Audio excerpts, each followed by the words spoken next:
Good morning, it's Monday, May 10th. I'm Dan, and I'm giving an update on what I'm working on lately.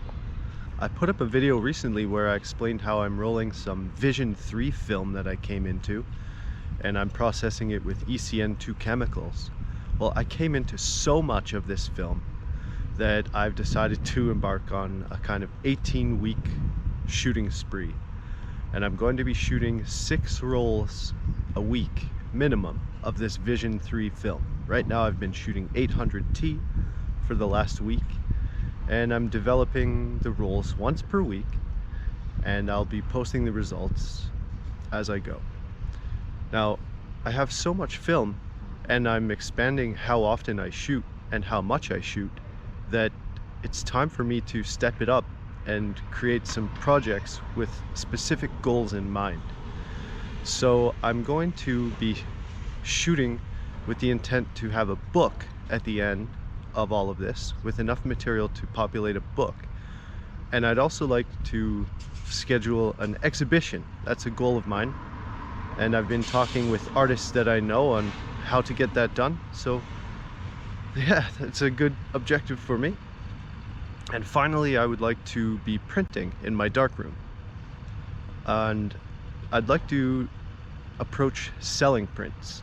Now, I know that I've heard some artists talk about how there's no correlation between the sales of their prints and what's working in that domain. There's no correlation with what's working for them on Instagram or other social media sites. So I think I've picked 3 interesting and attainable projects with goals in a definite timeline. This is fueling me to stay creative and, you know, create with passion. I am having one hell of a time finding a quiet spot to do this. The first park I went to had a ton of old ladies dancing to some kind of like techno psycho Zumba. The last place you just saw me speaking at, it was perfect until the train track maintenance people came by and started buzzsawing everything around there. I came to this spot and there's some lady like yelling across the park. You gonna call? You gonna yell at your kid right now? That's the fun of life, ain't it? You may have seen my recent video where I talk about how I started bulk loading. Well, that, you know, it's fun, but I've learned about some issues that I've had to overcome. It's now the most difficult part of anything I'm doing in the darkroom. It used to be loading film onto the reels, but now it's trying to bulk load, because you see a normal film bulk loader accepts 100-foot reels, and I'm making just a little comparison. This isn't accurate, but a 100-foot reel would fit into the 100-foot roller, but I have 400-foot reels. So I'm basically trying to load onto the little cassette without using any kind of like container. So it's all in my hand, and I can feel my hands cramping while I'm doing it. Now, I'm 33 years old now. I'm sure there's going to come a point where I'm old and arthritic, and that's going to be quite hard. So I would love to know if there's a way that's easy to roll 400-foot rolls onto reusable film cartridges.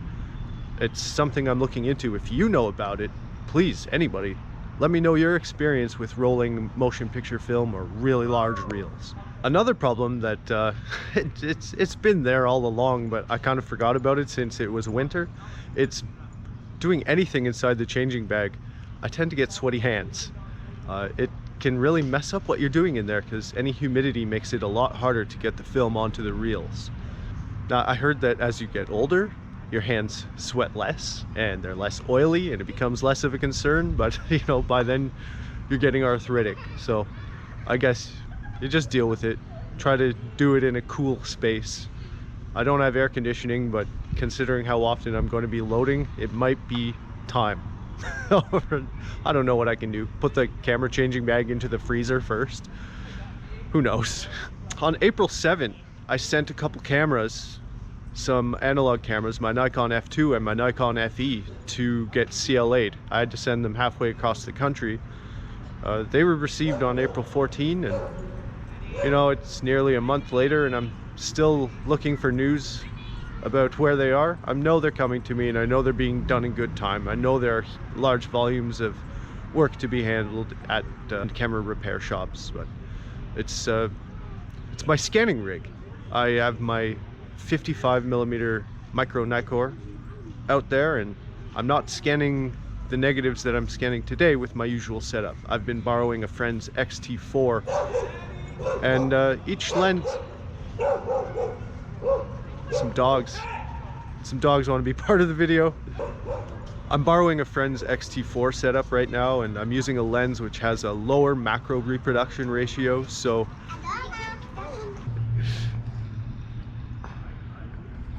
I just had to stop filming for a whole bunch of kindergarten cuties.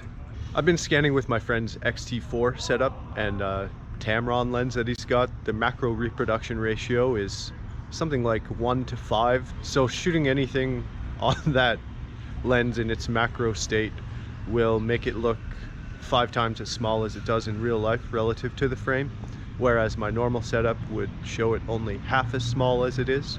So that's my preferred scanning lens, but I've been waiting for almost a month to get this back. I'll be excited when I do, but it means that I have a different color rendition with the lens, different color profiles in a Fuji camera than my normal Nikon D3500. Even though we're shooting with RAW, I have to do a little bit different color correction if I continue to scan with my friend's X-T4. So I've created a very small release form which I intend to use, and that is so that I can use people's image in my project without restriction, and I can actually use it for commercial applications. As I've been going up to now, I've been just taking people's photos on the street with consent and asking if I can publish their photo online on my page. Usually it involves trading my Instagram and their Instagram, so it's tracked that way. It's very loose, but it's consent based.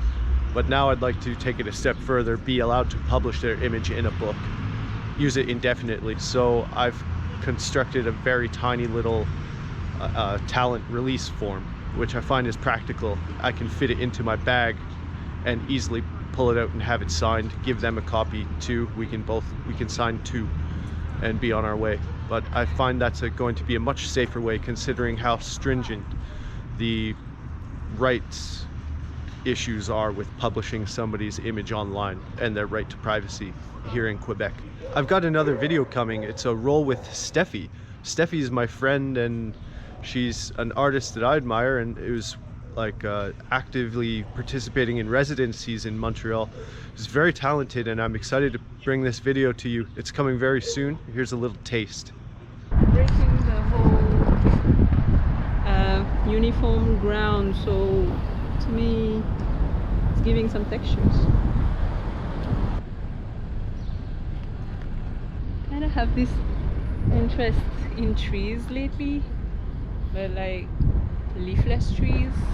Looks like they're doing some kind of a dance for us. So yeah, pretty much trying to work on that and mixing it with architecture. It's all architecture in the end. Yeah. I recently had the fortune to take part in a friend's podcast. My friend Garin Kilpatrick runs nextlevelpodcast.com, and if you'd like to hear our conversation about tips that I have for budding photographers and those who would like to get started, as well as a few tips that could help any seasoned photographers break a funk or just kind of maybe move in a new direction, as a lot of people are in the current world times we're living. A lot of people have been taking different chances and different risks with their photography than usual. For instance, those who would normally be shooting portraits or street may have been nudged a bit more into shooting nature or landscape.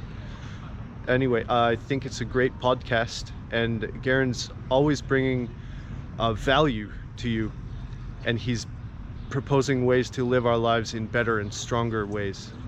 I encourage you to check out nextlevelpodcast.com. Check out Garin Kilpatrick on Twitter, on social medias like Facebook and Instagram. I'm going to link all the spots you can hit up Garin in the description below. And I'd like to give a shout out to my man Isaac and his band Magnolium for the track used at the beginning of this video. You can find them on SoundCloud, and I've got the link in the description of this video too. Thanks for coming along on the journey. I'm going to be bringing you these updates each week, and I'd love to get in touch with you, so drop me a comment, link up with me on Instagram or Twitter or on my website. It's all good. I'd love to get a conversation going. Say hi. Feel free to like and subscribe. Thanks for checking out the video. Peace.